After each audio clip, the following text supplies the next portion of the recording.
What's going on, guys, and welcome back to DSG, and I want to thank you guys for joining me on this journey through Swgoh as we enter into our 4th month as a complete free-to-play player. Now, in those 4 months, we have come a long way, and we're actually about to hit level 85, which is one of the big milestones in this game where a lot of things get unlocked. We're going to be able to unlock Grand Arena and also be able to many of the Journey Guide legendaries that are going to be available to us hopefully within the next week or so, this coming March of 2021. And once we're able to do that, you'll see a lot more action of me completing those legendaries and getting closer to completing many characters in this game that'll help me get my roster stronger and of course bring you guys better content and understanding how the game works. I will say I'm not an expert yet or ever will be in this game, but after 4 months, I think my knowledge in this game has gone up significantly. I think my weak points are going to be understanding the gear requirements and farming those gears later on in the gears 13 and 12, because those requirements obviously require higher end gear, which some of them I've not unlocked yet in terms of farming, because not level 85, and a lot of those require higher end nodes in the dark side battles. Now, with that said, guys, let's just take a look into the account and see where we've gone so far. Now, for those of you who have been watching me for a while, you know that I love DSA as well, and surprisingly, there was a recent acquisition of DSA, or Glue Mobile, the creators of DSA, and EA. So now I'll be playing 2 EA owned games coming in the near future once that is finalized. But going back to this game, I have all the challenges completed. I can multi-sim them, which makes it a lot easier for me instead of having to go to each individual challenge and of course auto win them. So I've maxed out the rewards there. In the light side battles, I've all more or less completed everything. There are just a few I have not finished yet, but those will be done very soon. And looking at the dark side, like I said, I cannot complete level 9 yet, or stage 9, so I can't get there until I hit level 85. But once you get that, we'll be able to farm some of the harder node or higher node gear requirements.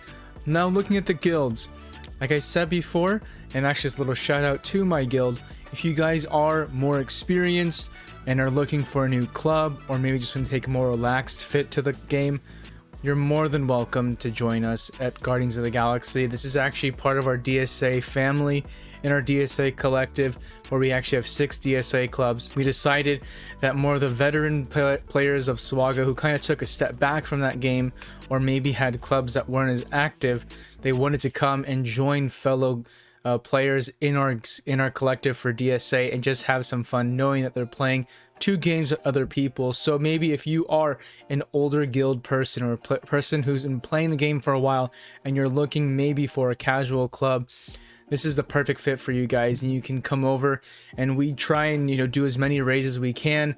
We are lacking a little bit in terms of tickets, but as we get more people into the guild and the more experience we have a lot of new players into the game as well. I would say that our guild is about 50-50, 50% experienced players and 50% newer players. So anyone who wants to join over and maybe give some tips and experience to the newer players, that'd be greatly appreciated. As you can see, we are a fairly low galactic power guild, but at the same time, we're happy where we're at and we're growing together and having fun. Anyways, guys, recently we have unlocked Geonosian Brood Alpha. That was the big marquee character that I've unlocked recently, and I'm hoping that in the near future we can get this guy to where he needs to be. I am saving up my Omegas to get his Zeta up here for his unique ability, which will ensure the start of the battle that we do have Geonosian Brood out there in the beginning of the battle, putting up that taunt, so that we can have a good, secure start to the game where minimal damage is done to the main characters and that summonable unit out there gets the most damage attacked to him. We are waiting for this one piece. This is usually gotten in the Rancor raid, and as we keep on doing more Rancor raids, we're going to be able to get this. And of course, I keep on looking in the exchange. Usually this is in one of the exchanges where you can get it over here, usually in the guild store or the guild exchange. This is usually where you can get these Mark V droid collars over here. Now, in terms of his mods, I am going with what the Star Wars guy said, so I'm getting him with speed, but also with health. So he's gonna have one health set and one speed set in order for him to be as best as possible. And everything here, I'm trying to get health, and speed, of course. In terms of his secondaries, to get him over there, I am lacking some stuff here. I don't have the health piece for here, and I don't have a health piece for the cross here, which is trying to be speed. That once you get that, this character will be much better off in the game. And what this has done for me, guys, for those who are waiting to get to Geonosian Brood Alpha, for instance, with the Geonosian Brood Alpha, they helped me get through Galactic War super easy. I mean, I think in the week I've gotten him every day, I've completed Galactic War. So if you're a newer player and maybe you're struggling with Galactic War, once you do hit that level 83 and you're able to get Geonosian Brood Alpha, he will make it 10 times easier and it'll just be much more enjoyable overall. What I'm most looking forward to is also getting more stuff done in the game once I hit level 85. That's going to be like over here, the dark side battles, but also Grand Arena, which is going to be the biggest thing, is going to be that. And for everyone, is going to be Conquest coming up soon. Now, of course, I am pretty far from really doing any good damage in Conquest or really completing much of it, but if I can just get my toes wet in it and see if I can do anything in it, that would be awesome as well. What I'm also looking forward to is getting to unlock Scavenger, which isn't level 85 requirement. You just need a character who needs Scavenger for relics. I can't wait to hit that, which hopefully I'll be able to hit in the month of March, which will make a big impact in how I play the game overall.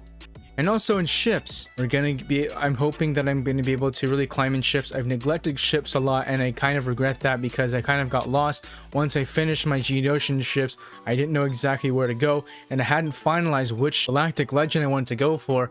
And last month, I said I was going to go for Sith Eternal Emperor, and since I'm still fairly early in the game, I am able to pivot without it being too detrimental to my overall progress in the game. And with that said, I have decided that I'm going to go for Supreme Leader Kylo Ren.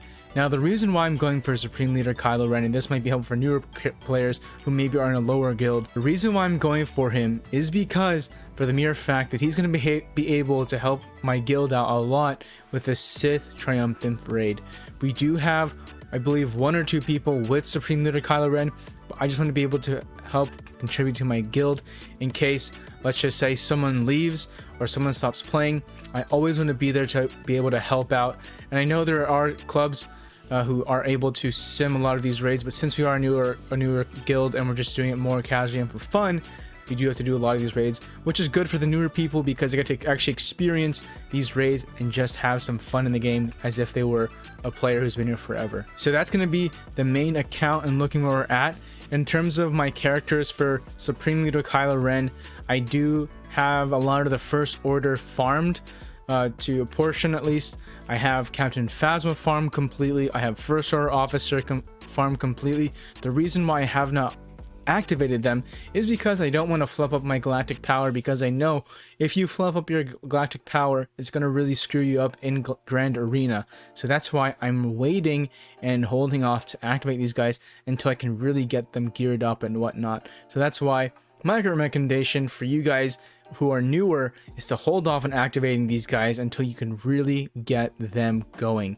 And this is mainly from the exchanges, and made it super easy to get them because of the double permanent drops, and I just appreciate that because I'm able to get these guys fairly quickly. Now let's look at some of the graphics that I've made.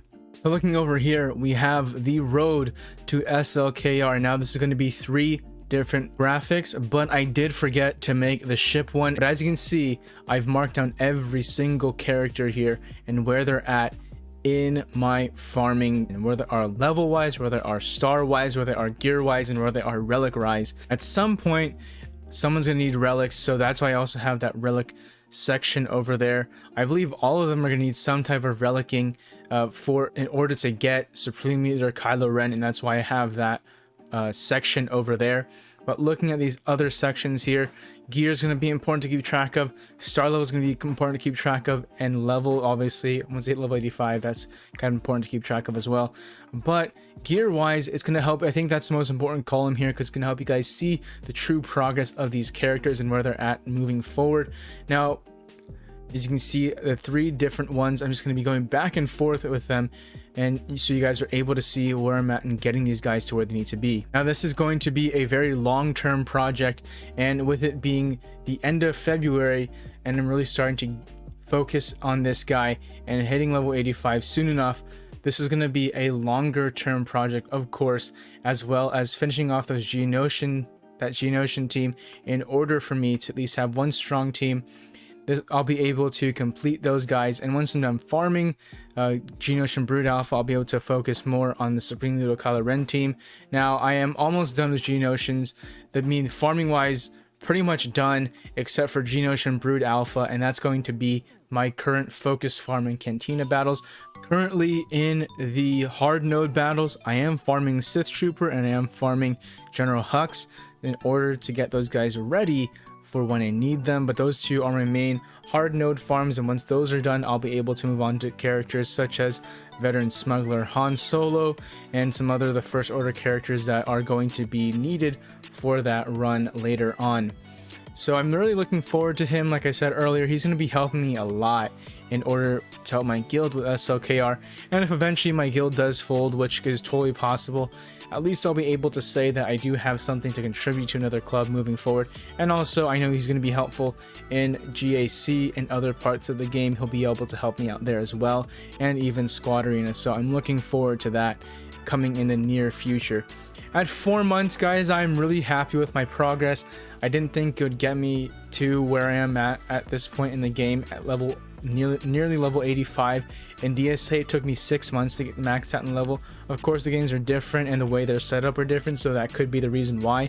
But where I'm at right now in the game, I'm pretty happy, pretty content where I'm at in the game, and I'm looking forward to see where SLKR can take me in the future, at least the journey to there, and really focusing on this farm to get those characters. Well, of course, along the way, I will get other characters, other legendaries, most notably going the Padme route with that Geonosian team. That's going to be very likely, and I can't wait to get her and get those other characters to really buff up my roster and see where it can take me in the future. If you are newer to the game like me, please enjoy the journey. This is going to be a really fun game, and if you like these collection games just as much as I do, you're not going to regret your time put into this game. Capital Games may not be the friendliest in terms of us free-to-play players, but that's totally fine, because at the same time, guys, just take it at your pace. The game, you will grow to like the game, and eventually you will get the characters you want, and don't worry about other people who are ahead of you. One day you will get there, even if it takes us a little bit longer as free-to-play players. Just put your blinders on and you get there soon. That's going to be it for this month, guys. If you have any tips for me to look forward to in the future, in terms of ships, for instance, I am going to be going towards all the ships needed for the finalizer, of course, and hopefully we can get that soon. So I appreciate any tips there. Anyways, guys, from new free-to-play players out there, or new players in general, or even veterans out there, I appreciate you guys watching this. If you haven't done so yet, please like and subscribe down below. Join the Den Folk with our Discord as well. I stream DSA, Swgoh, Toontown, and other games, of course, on Twitch, and I'm trying to get more consistent with that schedule, which I'll be coming out with soon.